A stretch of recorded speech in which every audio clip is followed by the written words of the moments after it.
정성을 다하는 국민의 방송 KBS가 6시를 알려드립니다. AM 711kHz, FM 97.3MHz, KBS 1라디오입니다. HLKA.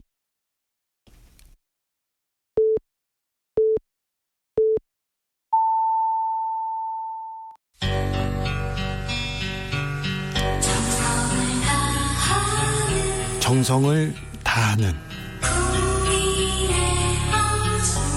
국민의 방송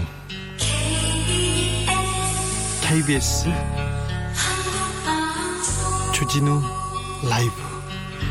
그냥 그렇다고요.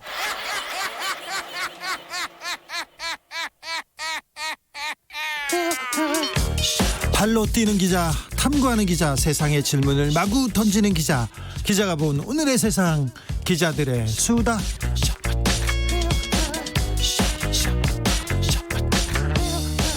라이브 기자실을 찾은 오늘의 기자는 한결의 김민아 기자입니다. 어서 오세요. 네, 안녕하세요. 아이고, 기다리고 있었어요. 네. 오늘 이낙연 더불어민주당 대표하고 김종인 비대위원장 만났습니까? 네, 맞습니다. 안녕. 두 분의 만남을 굉장히 기대를 많이 했는데요. 네. 분위기 어땠어요? 일단 분위기는 굉장히 화기애애했습니다. 그 자리 갔어요? 저는 그 자리에는 못 갔고요. 왜요? 요즘에는 코로나 때문에 풀단으로 구성돼서 이제 취재를 하고 있습니다. 그래도 기자는 현장에 가야 되는데 좀 안타까웠겠네요. 그러게요. 제가 옛날에 노무현 대통령 후보하고 정몽준 후보하고 나중에 단일화를 했어요. 단일화를 네. 하고 하자 이렇게 하고 포장마차에 가서 원샷하는 아. 그거 기억하시는 분들 많을 거예요. 그 소주 짠 할 때 그 옆에서 내가 짠하고 있었죠. 그리고 그 다음에 정동영 후보하고 문국현 후보하고 비공개로 이렇게 비공개는 아니죠. 비공개로 단일화를 하려고 이렇게 그 한 성당에서 성당 사제관에서 이렇게 회동하는데 거기에서 내가 옆에서 짠 하고 문을 닫았잖아요. 가셨던 장소가 그렇죠. 굉장히 재밌네요. 그렇죠. 그리고 또 안철수 국민의당 대표가 문재인 대통령 후보한테 광화문에서 이렇게 노란 목도리를 이렇게 걸어줬었잖아요. 네. 그 노란 목도리 내가 줬잖아요. 현장에 그냥 있었다고요? 네. 아니, 기자들은 현장에 있어야 되는데 요새는 현장에 없고 이거는 풀단으로 몇 명만 들어가서 이렇게 적는군요. 네. 지금은 국회도 위험한 상황이어서 그렇게 하고 있는데요. 네. 일단 오늘 이낙연 대표, 김종인 비대위원장의 만남이 주목받았던 것은 또 전임자였던 이해찬 전 대표와의 악연, 네. 이낙연 후보와의 그렇죠. 좋은 인연. 관계 있었습니다. 네, 이해찬 대표하고 네. 사실 김종인 비대위원장하고 악연이 있어요. 악연이 뭐냐면요. 민정당 후보로 나왔었나요? 맞습니다. 그 민정당에 그러니까 그 전두환 전 대통령이 있었던 당에서 그때 노태우 대통령 시절에 예. 비례대표 의원을 한번 했어요. 김종인 그 비대위원장이. 네, 그리고 맞습니다. 나서는 관악으로 그렇죠. 이렇게 지역구에 출마했죠. 그렇죠? 네. 그때 이제 이해찬, 여당의 김종인, 야당의 이해찬이 그냥 청년이셨다고. 그렇죠. 네. 맞붙었는데 김종인 비대위원장이 졌죠. 맞습니다. 그런 이렇게 거슬러 올라가면 재미있는 인연이 있는데 이낙연 대표와도 재미있는 인연이 있었습니다. 예. 일단 이 대표와 김 위원장은 1980년도 초로 이제 그 인연이 거슬러 올라가는데 그때 김종인 위원장은 청와대에 있었나요?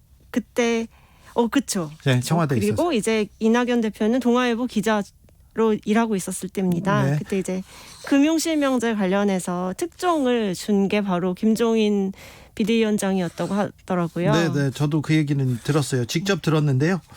네, 재밌었습니다. 네. 그리고 나서 이제 17대 국회 때는 같은 당에서 있었고 또 최근에 김종인 비대위원장이 미래통합당이죠. 4월 총선을 돕기 바로 직전에 가지 않으실 거죠? 이렇게 공개적인 자리에서 좀 네. 이렇게 질문을 하는 모습이 포착돼서 두 사람의 인연이 꽤 가까운 것이라는 그런 이야기가 많이 나왔었고 오늘도 만났을 때는 굉장히 화기애애한 분위기가 연출됐습니다. 줄이 또 이해찬 대표가 좀 껄끄러운 대신에 좀 사람이 바뀌었으니까 좀 얘기를 하고 좀 관계는 좋았을 거예요. 분위기도 좋고요. 네. 기대도 좀 큰 것 같고요. 그렇죠. 일단 어떻게 보면 협치가 가능할까 이런 목소리도 나오는데 사실 김종인 비대위원장이 통합당에 온 것은 그러니까 2022년도 대선을 바라보고 온 것이잖아요. 대선에서 이 당을 이기게 해야 된다라는 그 목적을 가지고 있는데 그것의 가장 큰 걸림돌이 사실 지금 현재 대선 주자 1위를 달리고 있는 이낙연 후보가 되는 거겠죠. 근데 오늘 재밌었던 게 네. 김종인 비대위원장 표정이 굉장히 밝더라고요. 왜 그러냐면 대선 주자 여론조사에 처음으로 김종인 그 비대위원장이 의미 있는 수치를 내기 시작했어요. 맞습니다. 1%대인데 처음으로 등장했고요. 거기다가 이낙연 대표가 덕담을 했어요. 근데 이게 되게 미묘한 시점인데 이낙연 대표가 어쩌면 미리 알고 있었을 수도 있을 것 같습니다. 네. 오늘 오전에 라디오 프로그램에서 김종인 비대위원장이 대선 출마를 할 것이냐라는 질문을 받고 그럴 수 있다고 생각한다. 네. 뭐 얘기를 바람결에 들은 적이 있다. 가능성이야 늘 있는 것 아니냐 이렇게 언급을 해서 그게 기사화가 됐는데 그 바로 직후에 이제 이 대권주자 여론조사가 나오면서 1% 받은 거가 이제 나오게 된 거죠. 근데 이 부분에 대해서 김종인 비대위원장 그리고 미래통합당의 반응은 좀 어떻습니까? 일단 미래통합당 내부에서도 김정인 위원장이 정말 나갈 것인가, 그러니까 대선에 나갈 것인가, 그럴 리 없다 이런 의견이 반반 정도 있는데 사실 오늘 그러니까 최근에 그 여론조사에 나오는 그 인물들의 이름을 좀 보면은 제일 높은 게 윤석열 검찰총장. 아직도요? 네, 아직도 이제 야권에서는 본인은 그렇습니다. 정치인 아닌다고 빼달라고 계속 하고 있고요. 네, 그게 아마 10%대가 이제 윤 총장이 홀로 유일하게. 이렇게 나오고 네. 나머지는 거의 이제 1%에서 3% 사이를 오가는 굉장히 도토리 키재가 하고 있는 네. 뭐 안철수, 홍준표, 오세훈, 황교안, 원희룡 이렇게가 있었는데 여기에 김종인 비대위원장이 이름을 이렇게 올렸다면서요? 올렸다고요? 그런 거죠. 네. 그게 참 재밌는 반전 포인트가 될 것 같습니다. 그렇죠. 근데 이 부분에 대해서 통합당에서도 뭐 재미있게 반응합니까? 일단 통합당에서는 여러 후보들이 많이 등장해서 붐업을 시키는 게 굉장히 중요하다고 보고 있기 때문에 그렇다 보니까 이제 김종인 위원장도 워낙 또 파워가 있으신 분이잖아요. 네. 어떤 한마디 딱 던지시면 또 판을 이렇게 좀 우리 쪽으로 가져오는 사람이다. 예. 그러니까 어떤 그 파워가 있는 사람이다. 그러니까 뭐 대권주자로 이름이 오르는 것은 누가 뭐 마다하겠느냐 이렇게 예. 얘기를 하고 있습니다. 아, 그래요? 네. 지금 미래통합당, 국민의힘 당, 저 그렇죠. 분위기는 어떻습니까? 이름이 굉장히 아직 입에 안 붙습니다. 국민의힘 당이 이제 어제 간판을 바꾼다고 발표를 하고 오늘 상임 정국위를 통과했습니다. 네. 그래서 이제 내일 정국위에서 이 당명 그리고 새롭게 만들어진 정강정책을 우리가 받아들이겠다라고 이제 찬성표가 더 많으면 이름이 바뀌게 되는 거죠. 그럼 내일 국민의힘 당으로 이렇게 이름 바뀌는 거죠? 내일 그 투표 결과에 따라서 바뀌는데 당연히 통과가 될 것으로 예상이 됩니다. 어제는 나오자마자 좀 반발도 있고 조금 좀 부끄럽다. 국민의 또 힘이 또 패러디도 많이 이르고 네, 막 그래서 보셨군요. 그렇는데 오늘은 좀 반발 분위기 별로 없군요.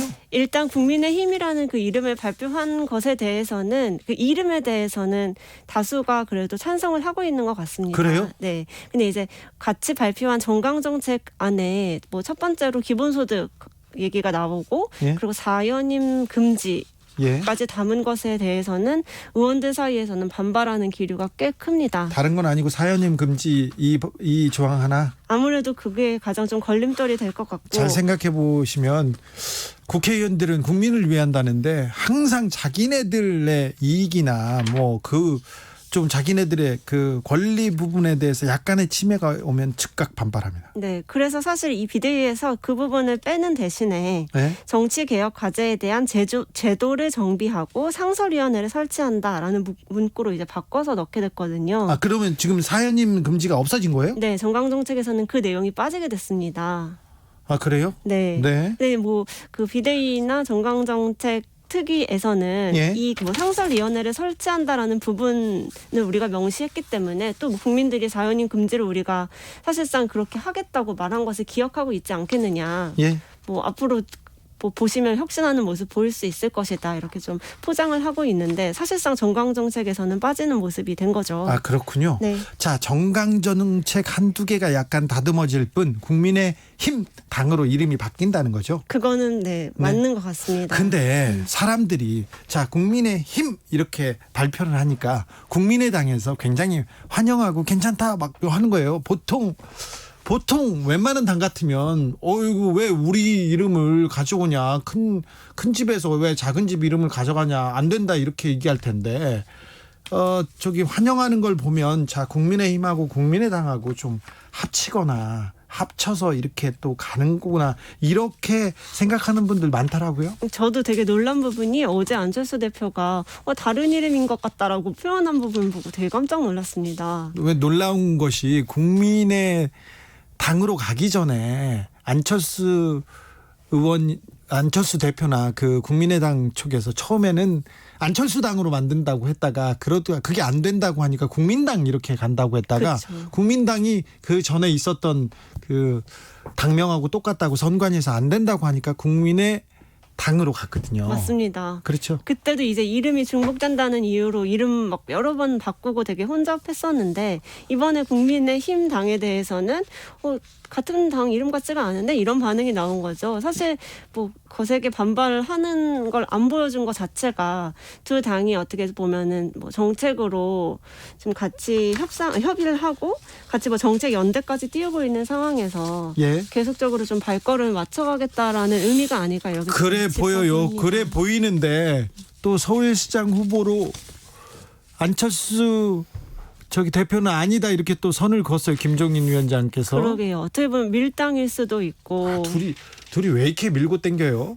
그러게 말입니다. 사실 뭐 야권에서는 어쨌든 단일 후보를 내야 된다라는 목소리는 굉장히 많기 때문에. 그 주호영 원내대표도 적극적으로 러브콜 보냈고요. 맞습니다. 그렇기 때문에 뭐 한동안은 밀당 국면이 계속되다가 국민의힘과 국민의당이 어떻게 같이 좀 갈 길을 모색하게 되지 않을까 이렇게 예상만 해봅니다. 그래요? 네. 자, 9월 정기국회. 정기국회가 엄청나게 중요합니다. 국회의원들이 이제부터 이제 학기가 시작돼가지고 공부도 하고 시험도 보고 이게 정기국회예요. 국정감사는 시험이라고 볼 수 있고요. 그래서 이제 본격적으로 달리기 시작합니다. 오늘부터 100일 동안 정기국회가 열렸습니다. 자, 9월 정기국회 오늘 시작인데 뭘 우리가 중점적으로 봐야 됩니까? 네, 일단은 코로나 국회라는 별명을 붙일 수 있을 것 같은데요. 여야 모두 코로나 국면에서 새롭게 이제 만들어져야 될 법안에 대해서는 뭐 서로 정쟁하지 않고 즉각 통과를 시키겠다라고 약속을 했기 때문에 뭐 청취자분들이나 시민분들이 그걸 이제 여야가 다 약속을 잘 지키는지를 한번 지켜봐 주시면 좋을 것 같고. 그렇고요. 네. 그리고 이제 지금 좀 이제 쟁점이 되는 것 중에 하나가 재난지원금 2차로 나올 것이냐잖아요. 네, 이 부분도 좀 네, 맞습니다. 또 이낙연 대표가 이제 신임 당대표가 되면서 선별 지원으로 좀 그 입장을 밝혔기 때문에 이 부분에 대해서 민주당 내에서 얼마나 합의가 일어날지 그리고 또 여당과 야당이 어떻게 좀 합의해서 재난지원금 지급에 동의를 하게 될지가 관건이 될 것 같습니다. 이건 미래통합당 얘기는 아닌데요.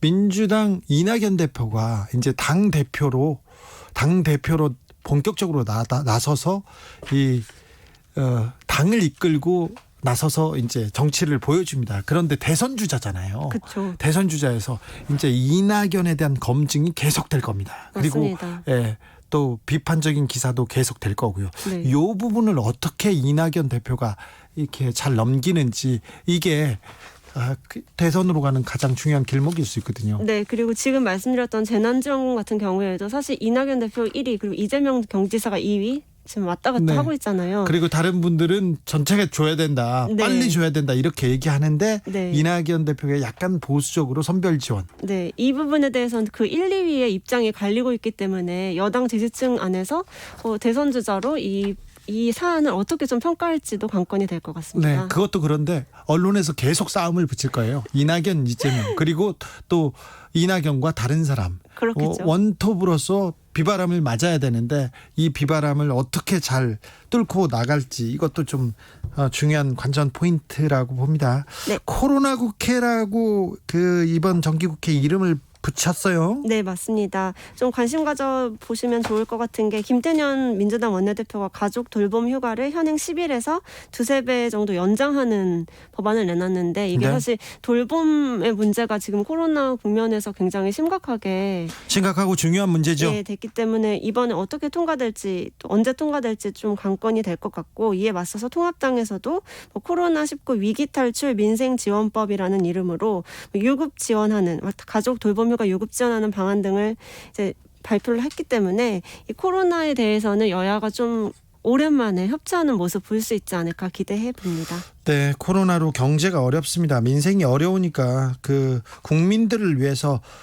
정치권에서 어떤 내용을 내놓는지 어떤 법안을 내놔서 민생을 지원하는지 이걸 좀 잘 지켜봐야 됩니다. 여당이 잘하면 잘한다고 하고 야당이 잘하면 잘한다고 하고 못하면 못한다고 계속 그 감시하고 꾸짖어야 정치인들이 열심히 잘할 것 같습니다. 그래서 정기국회에 대한 관심도 좀 가져주십시오. 그래야 내 살림살이 그리고 주변 경제 활동도 더 나아질 것 같습니다. 코로나 시대 어려우니까 국회의원들 마구 부려먹자고요. 국회의원들 마구 일하라고 시키자고요. 지금까지 기자들의 수다 한결의 김민아 기자였습니다. 네, 감사합니다. 복희님입니까? 복힘 LG님입니다. 부산인데요. 잔뜩 흐린 날씨에 바람도 많이 붑니다. 마이삭이 부산으로 상륙한다고 해서 부산은 초긴장 상태입니다. 무사히 별 피해 없이 지나가길 기원합니다. 네, 무사히 별 피해 없이 잘 지나가길 기도합니다. 네, 이번 마이삭도 그냥 아무런 피해 없이 바로 갔으면 좋겠어요. 네, 라디오 정보센터 다녀오겠습니다. 조진주 씨. 강한 비바람을 동반한 제9호 태풍 마이삭은 내일 밤 제주도 동쪽 해상을 거쳐 모레 새벽 3시쯤 부산 인근 남해안에 상륙해 저녁 6시에서 9시 사이 동해로 빠져나갈 것으로 보입니다. 제주와 경남, 경북 해안가에는 초속 30에서 50m의 강풍이 불겠고 전남과 경북, 강원 영동에도 초속 20에서 40m의 매우 강한 바람이 불겠습니다. 태풍 접근 시기가 바닷물이 높아지는 대조기와 겹쳐 해안가에선 침수 피해가 우려됩니다. 어제 하루 코로나19 신규 확진자가 235명 늘면서 사흘째 200명대를 나타냈습니다. 신규 확진자 중 국내 발생은 222명인데 서울이 93명, 경기 60명, 인천 22명으로 수도권에서 175명이 발생했습니다. 코로나19 누적 위중 중증 환자가 하루 사이 20명 넘게 늘어나며 104명으로 세 자릿수를 기록해 이들을 치료할 수 있는 병상 확보에 비상이 걸렸습니다. 코로나19 위중 중증 환자는 지난 18일 9명으로 한 자릿수였던 것에서 보름 동안 11배 넘게 급증했습니다.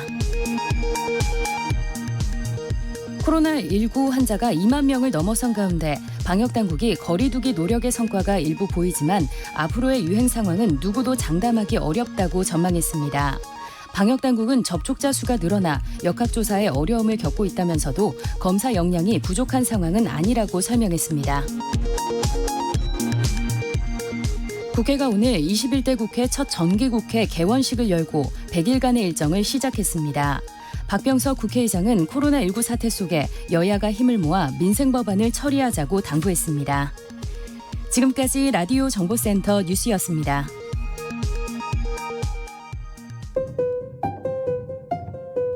정치 피로, 사건 사고로 인한 피로, 고달픈 일상에서 오는 피로. 오늘 시사하셨습니까?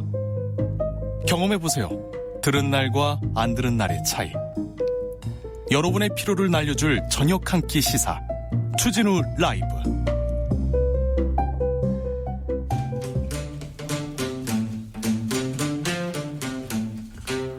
청년이 보고 듣고 느끼는 요즘 우리 사회, 그것이 궁금하다. 청년에게 묻는다. 요즘 뭐하니? 프로게이머 출신 유튜버 황희두 씨 어서 오세요. 네, 안녕하세요. 네, 잘 계셨죠? 네, 잘 지내고 있습니다. 네, 한 주 무슨 일로 바쁘셨어요? 무슨 일로 재미있으셨어요?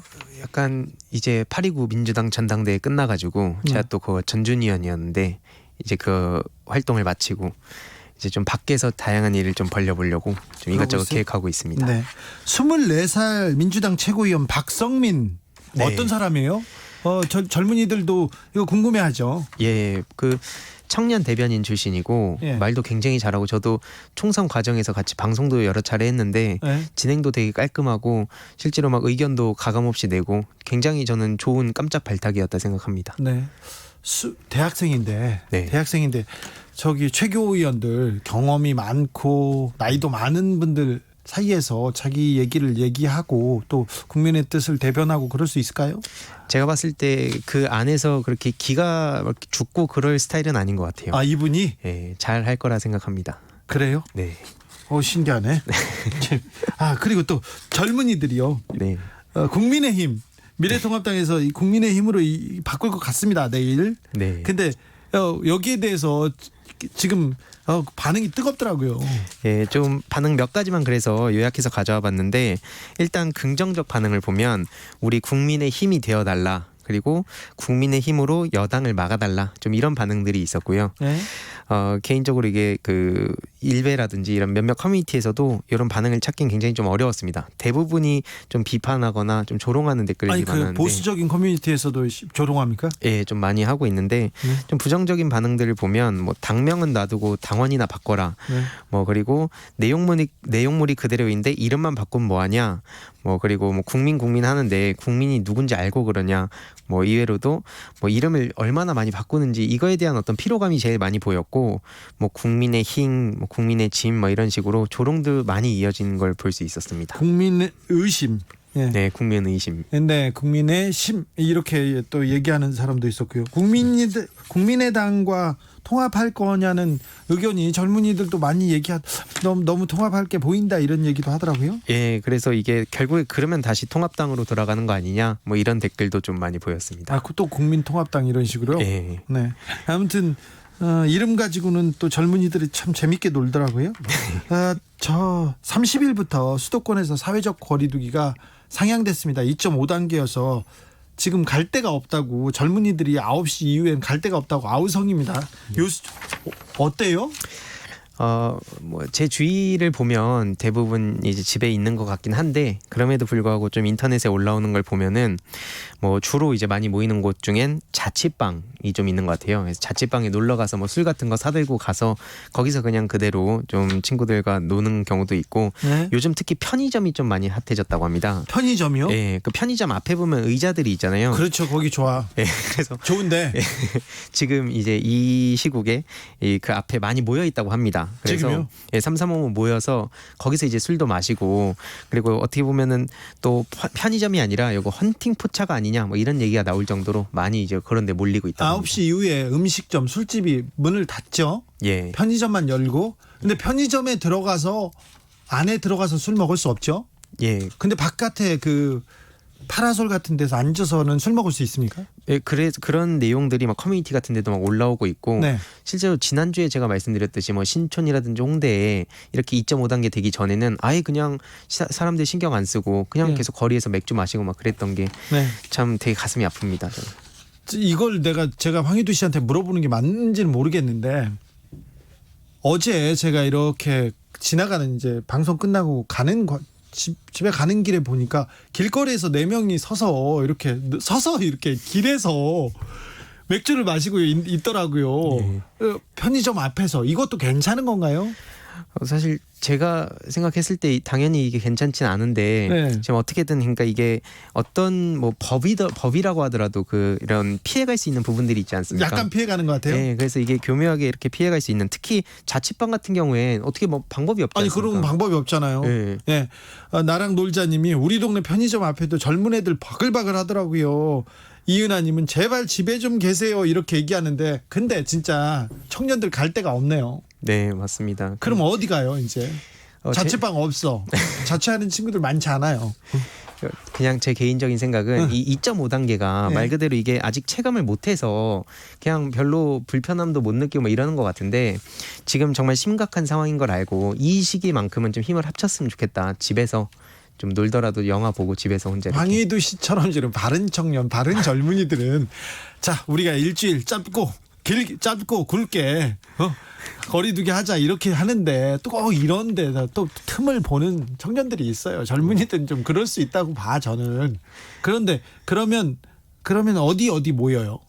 주로 이제 보면은 또 그 찾다 보니까 예. 스터디, 그러니까 공부하는 또 학생들 많지 않습니까? 스터디룸이나 스터디 카페 같은 데 있죠. 예, 근데 그런 게 지금은 좀 이용을 못 하다 보니까 예. 그 빵집이라든지 이런 데서 스터디를 한다더라고요. 빵집에 많이 예, 모여요. 카페에서 지금 앉을 수도 없으니까 햄버거 집에. 예, 막 빵집에. 우회해가지고 예. 그런 데서 또 모여가지고 결국에는 이거에 대해서 네티즌도 당연히 이 비판의 목소리가 많이 이어졌습니다. 청년들도 이렇게 대놓고는 못 하는구나 요새는요. 그렇죠? 예, 왜냐면 아예 그 의자 같은 경우에도 다 치워놓고 그래가지고 카페 같은 데는 예. 그러기 좀 어려운 상황입니다.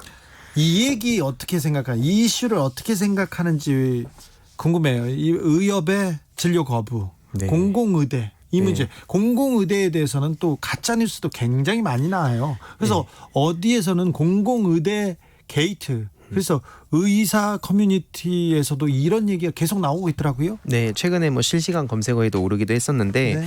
먼저 공공의대를 짧게 뭐 아마 다들 아시겠지만 짧게 말씀을 드리면 의료 그 취약지에서 10년 이상 근무하는 조건으로 그 입학을 뭐 허용하고 공공의료 전문 인력으로 양성한다. 그래서 입학금, 수업료, 기숙사비 등을 정부가 전액을 지원하고 의무 복무 규정을 지키지 않으면 의사 면허 박탈하는 등의 이런 걸 이제 예고를 한 건데 예.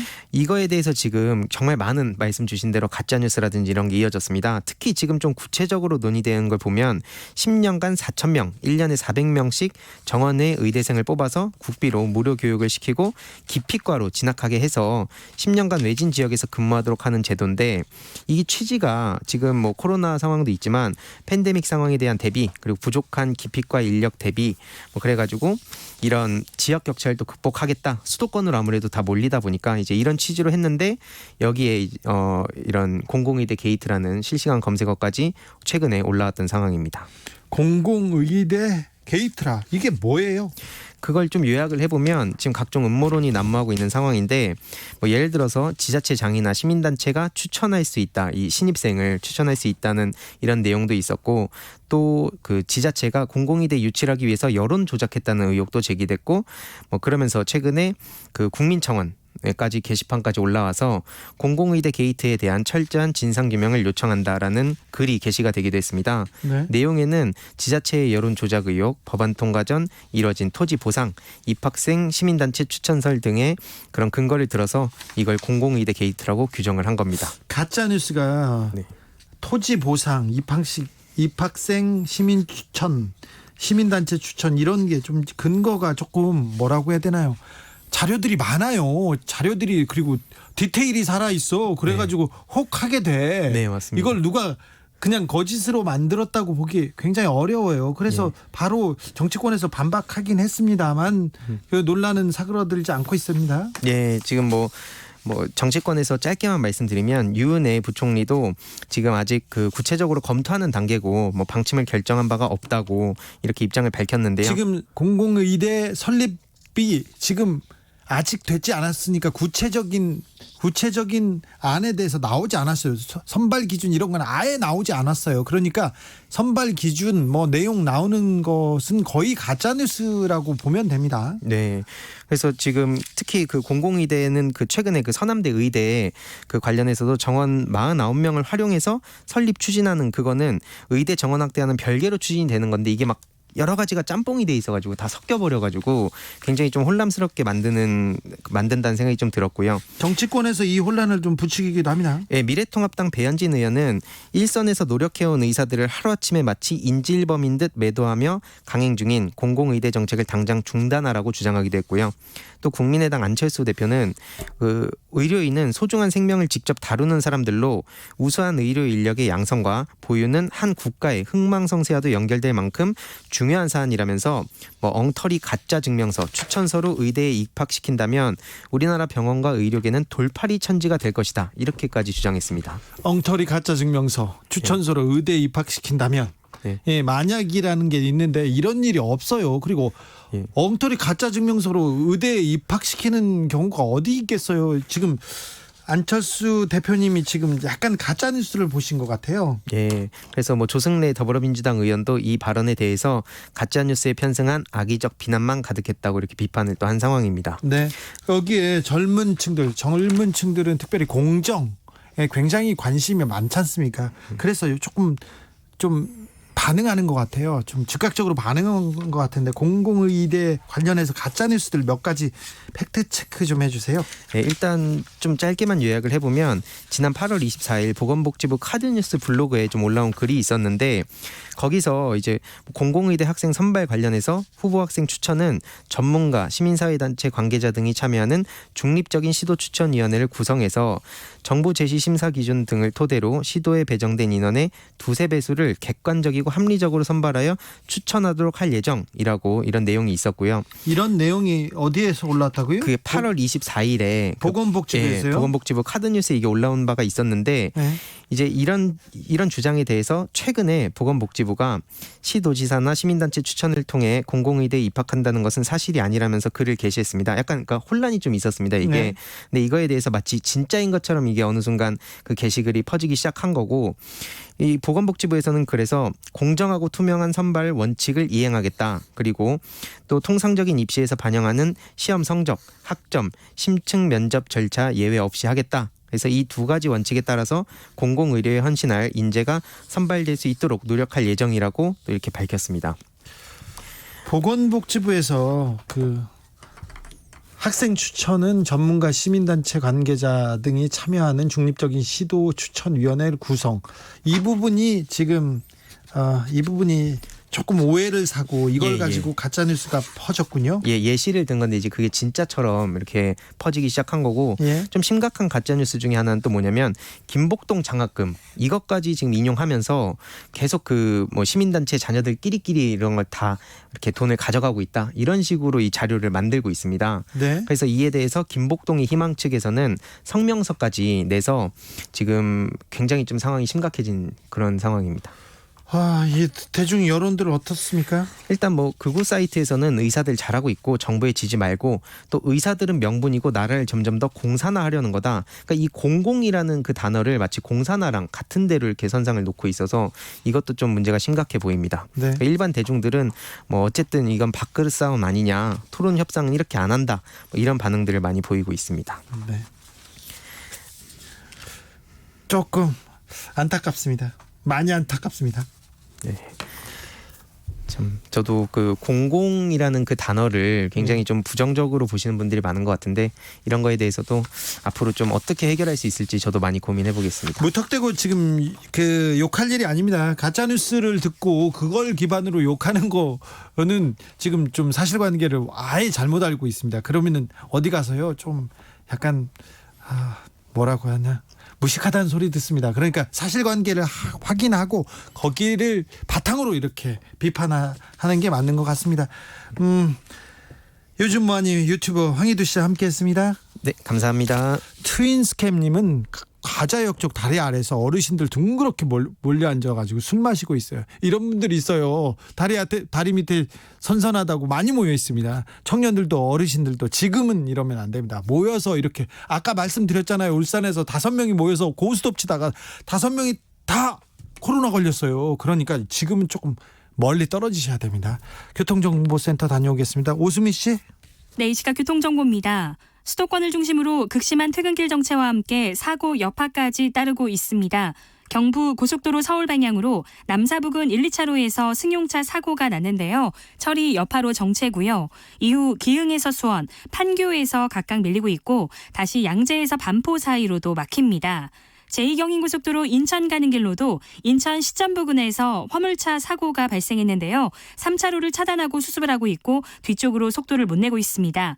이전에 산막에서 광명, 남동에서 문학 쪽으로는 이동 차량들이 많아 밀립니다. 반대편으로도 문학에서 서창 분기점 사이로 6km 구간에서 막힙니다. 영동고속도로 인천 방향으로는 신갈 분기점부터 광교터널, 둔대 분기점에서 반월터널, 군자를 지나 도로 끝까지 밀리고요. 남해고속도로 부산 쪽으로는 대저 분기점에서 덕천까지만 정체입니다. 지금까지 KBS 교통정보센터였습니다. 테이크아웃 시사 나왔습니다.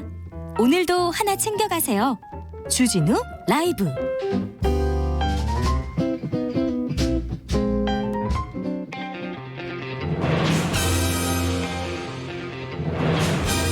누가 검사에게 절대 권력을 주었는가? 2020년 정의의 칼끝이 검찰을 향한다. 검사들이여 초심을 찾아라. 초지일검. 검찰개혁을 위한 뜨거운 한걸음, 주진우 라이브가 검찰개혁에 벽돌 2장 올려놓겠습니다. 검찰개혁을 주제로 불꽃 토론 나눠봅니다. 여의지검 개혁부 김경진 전 의원, 안녕하세요. 안녕하세요. 김경진입니다. 김남국 의원, 어서 오세요. 네, 안녕하세요. 안산 단원노래 김남국입니다. 네, 2주 만에 봅니다.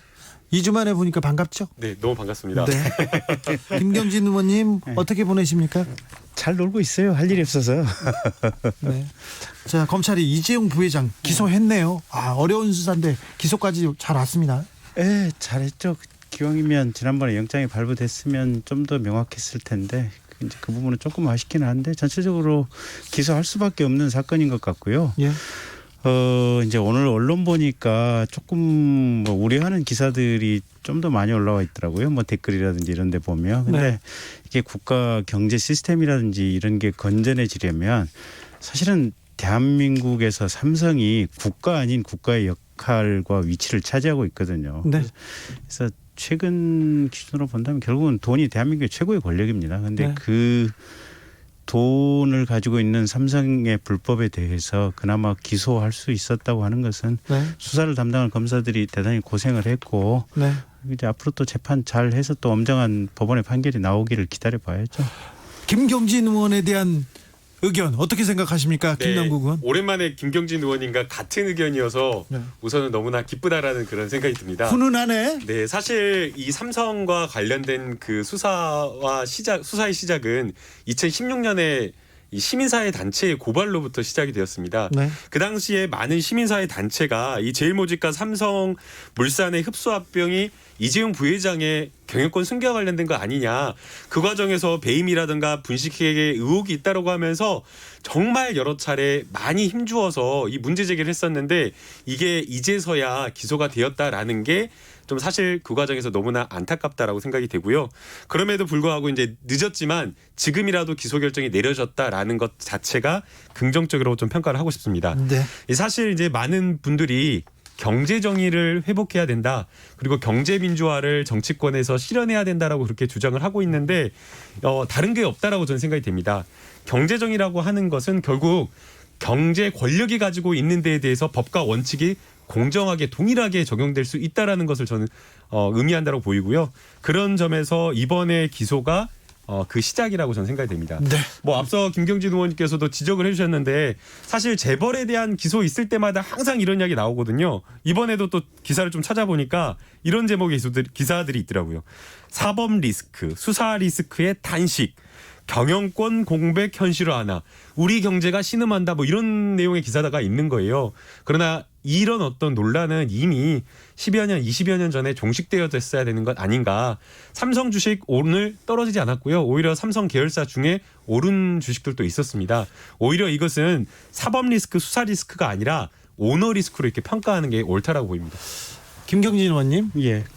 검사 입장에서 언론들이 이렇게 기사 쓰는 거 좀 웃기죠. 그때 검사가 보는 언론. 그러니까 제가 그 최순실 청문회 때 네. 그때도 이재용 부회장이 이제 증인으로 나왔었죠. 그렇죠. 그때 쓰까 하면서 쓰까 요정이었죠. 김경진 의원님. 별 중요한 건 아니고요. 네. 그때 어느 의원님께서 아마 이런 질문을 하셨던 것 같아요. 조금 기억이 조금 불분명하긴 한데 삼성이 이 시점에서 광고비 지출을 얼마를 하느냐. 네. 그러니까 결국은 대재벌이 언론을 통제하는 방식이 광고비를 지출하는 거거든요, 보면. 그래서 이 광고비를 가지고 언론사 사실은 기자들도 밥 먹고 이게 사기업에 고용되어 있는 사람들이니까 기본적으로 정의를 목적으로 하고 어떻게 보면 진실 규명을 위해서 싸우는 투사들이 기자들이긴 하지만 또 회사 입장에서 또 약간 다른 점이 있거든요. 그러니까 이제 그런 방식으로 통제를 하는데 결국 이제 여러 가지 참 고민되는 지점들이 있죠. 근데 오늘 박용진 의원이 이제 이 보도자료 아마 논평을 냈었던 것 같더라고요. 네. 근데 이 삼성 이재용 기소와 관련해 가지고는 20대 국회에서 아마 박용진 의원하고 그 정의당의 심상정 의원하고 몇 명 없었어요? 예, 두 분이 이제 이 문제 집중적으로 계속해서 문제를 삼았던 것 같고 네. 그러니까 검찰도 이게 수사심의위원회에서 뭐 불기소 이렇게 공고되고 그랬지 않습니까 보면 네. 하마터면 사건이 사장될 뻔했는데 이제 결과적으로 이제 기소가 됐고 그래서 이런 과정을 통해서 대한민국의 기업이나 모든 체제가 좀 투명해지고 정상화로 가는 흐름 속에 있다. 그리고 이게 삼성이 건강해졌으면 건강해졌지 더 나빠지지 않기 때문에 국민 여러분들께서도 크게 불안해하실 이유는 없는 것 같아요. 보면. 네. 검사들도 거의 대부분 이런 생각이죠. 다 똑같죠. 그런데 검사들이 지금껏 삼성 수사는 굉장히 좀 두려워했어요. 아니 그만큼 삼성이 이제 대한민국 권력의 정점이라니까요. 옛날 예. 그 노무현 대통령 그 구속되기 전에 권양숙 여사하고 나눴다는 대화들이 있잖아요. 보면 네.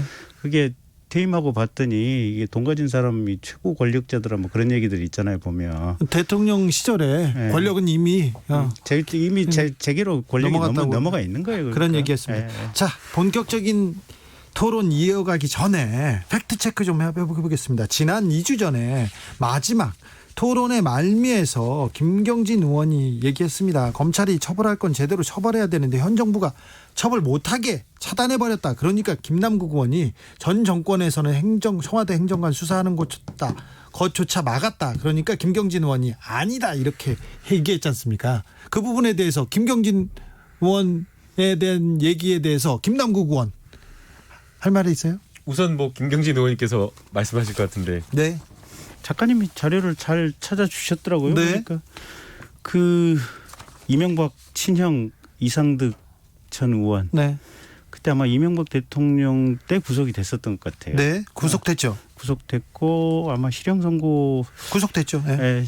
그리고 병원에 있었지만 구속됐습니다. 그때 저축은행에서 그리고 코롱에서 7억 원 현금 받은 거 있었고요. 네. 그리고 파이시티를 비롯한 무수한 의혹이 있었어요. 포스코도. 그렇죠. 워낙 그리고 그 이명박의 가장 최측근 뭐 정권 탕생의 공신이라고 했던 그 방통위원장 했던 최시중 씨. 예, 최시중 씨 돈 받아서 구속됐습니다. 거기도 구속됐었고. 네. 천신일 씨도 천신일 씨 거기도 뭐 이명박의 구속됐고. 뭐 친구라고 했다나 뭐. 근데 김경진 의원님. 자, 그래서 제가 공부를 좀 더 해왔는데요. 그렇지. 잠깐만 한마디만 할게요. 그런데 지금은 그때 그분들은요 죄질이 진짜 나쁘잖아요.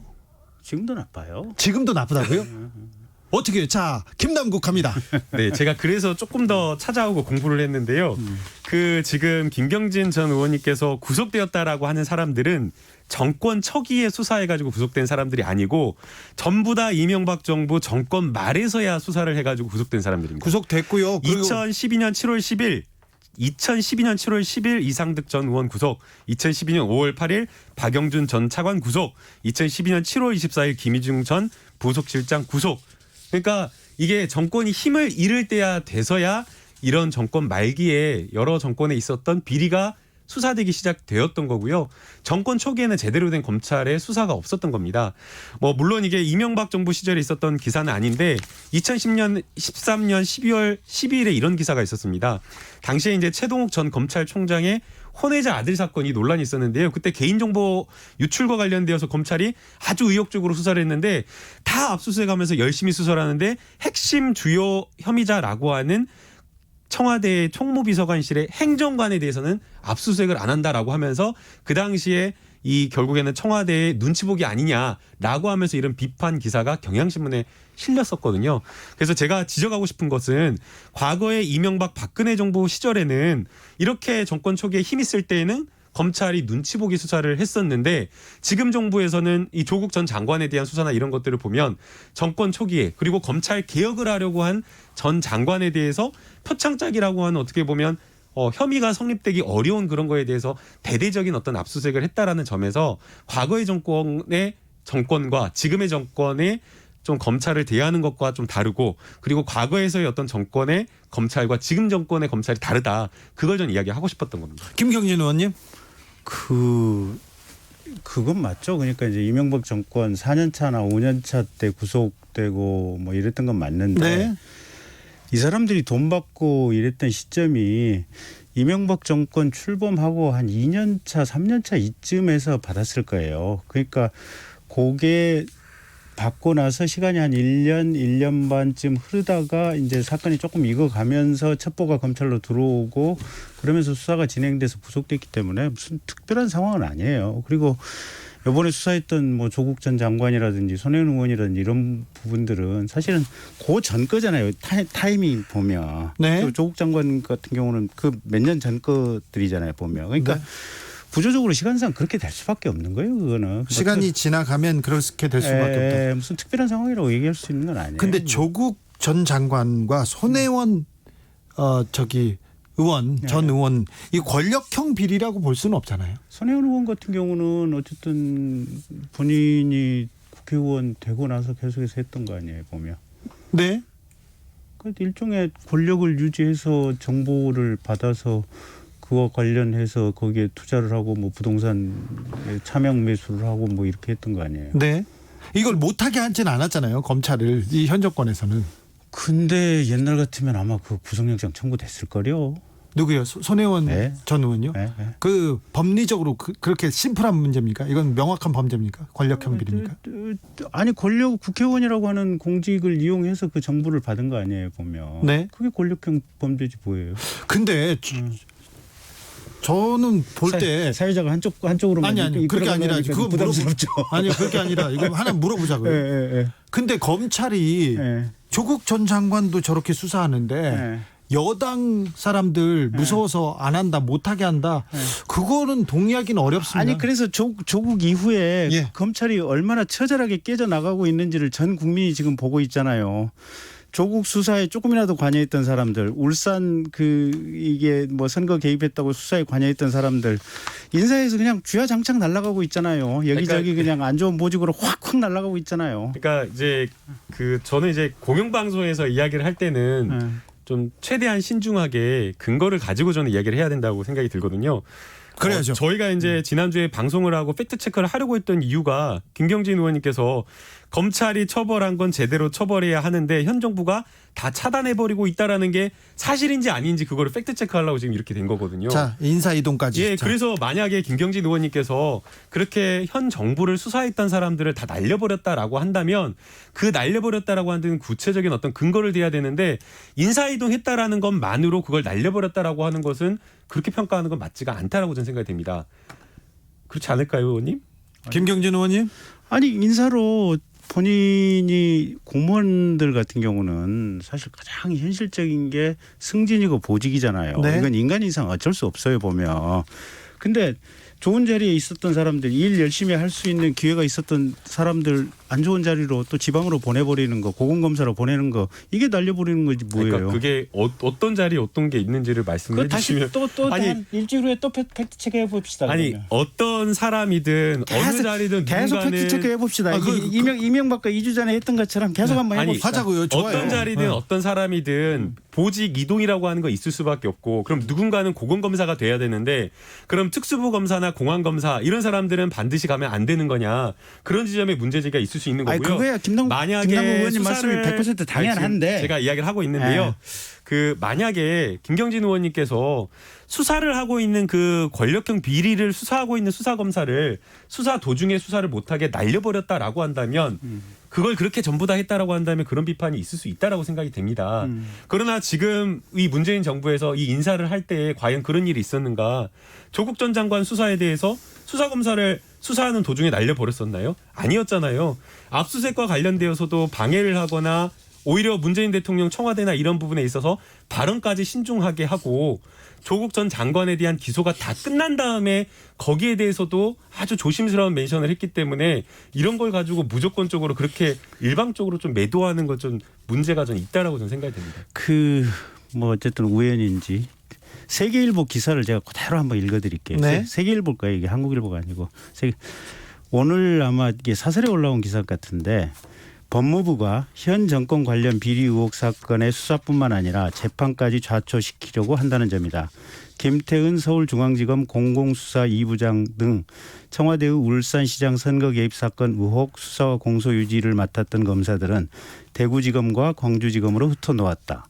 조국 일가 의혹 관련 수사에 참여하고 정경심 교수 재판 공소유지를 맡고 있는 강백신 서울중앙지검 반부패 수사 2부 부부장 검사는 통영지청으로 발령냈다.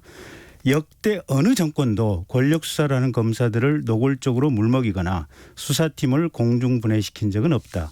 권력비리 의혹은 잠시 덮을 수는 있어도 결코 없었던 일이 될 수 없다. 그게 역사의 교훈이다. 오늘자 세계일보 사설인 것 같습니다. 근데 김경진 의원님 역대 어느 정권도 네. 자 잠깐 잠시만요.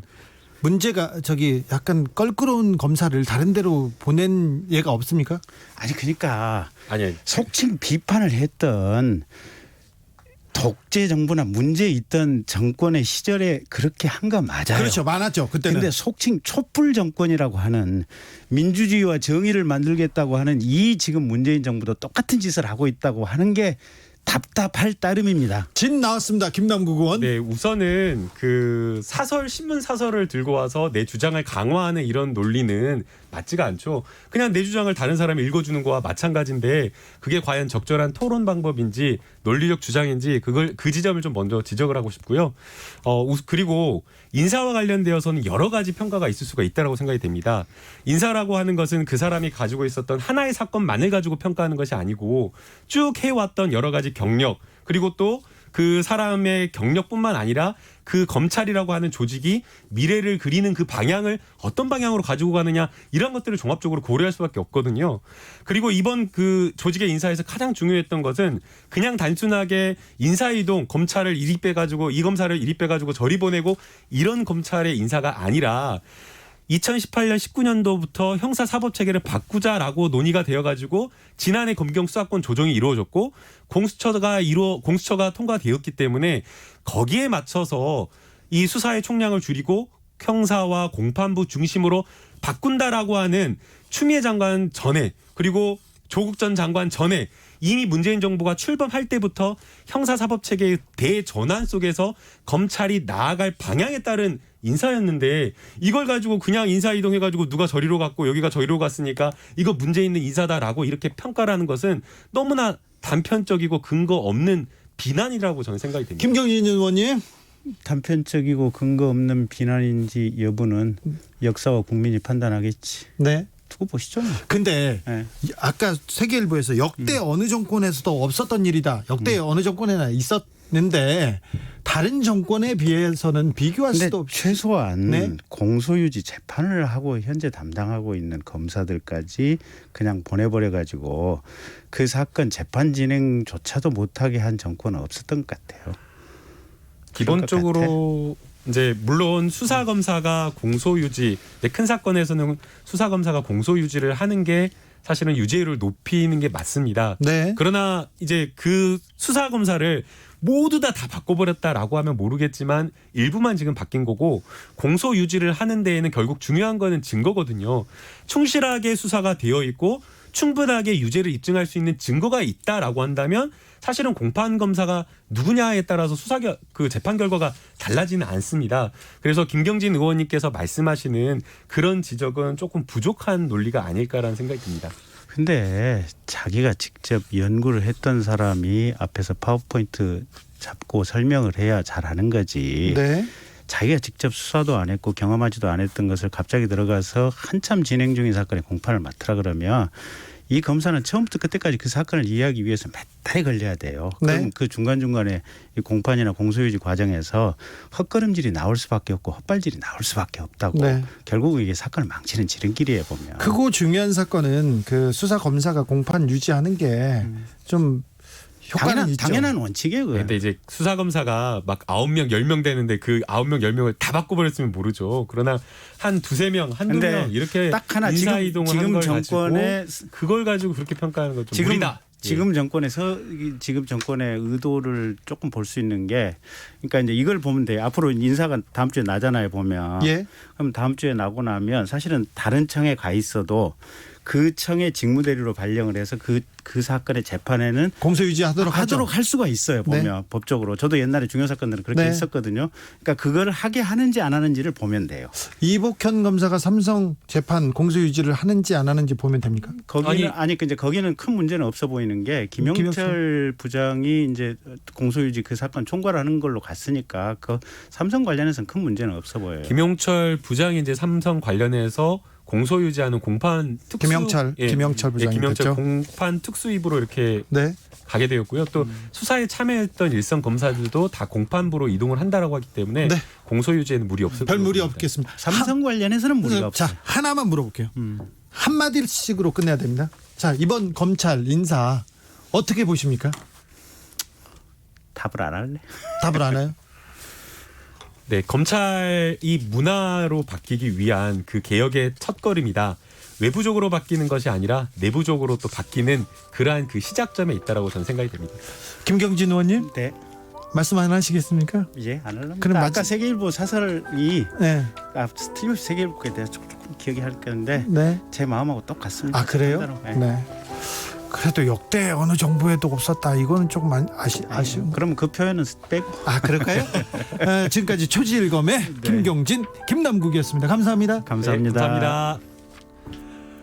존 메이어가 부른 You Gonna Live Forever in Me 들으면서 오늘 주진우 라이브 마무리하겠습니다. 저는 내일 저녁 5시 5분에 돌아옵니다. 1025님이 저는 시내버스 운전기사입니다.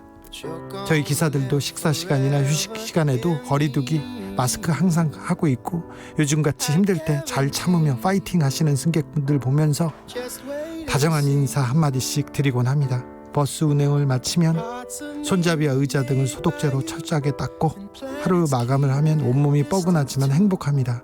조금만 더 참자고요. 반드시 코로나 물리치고 환한 웃음으로 마주하는 시간이 올 거예요. 안전하고 편안한 하루 되시기 바랍니다. I guarantee it's your destiny.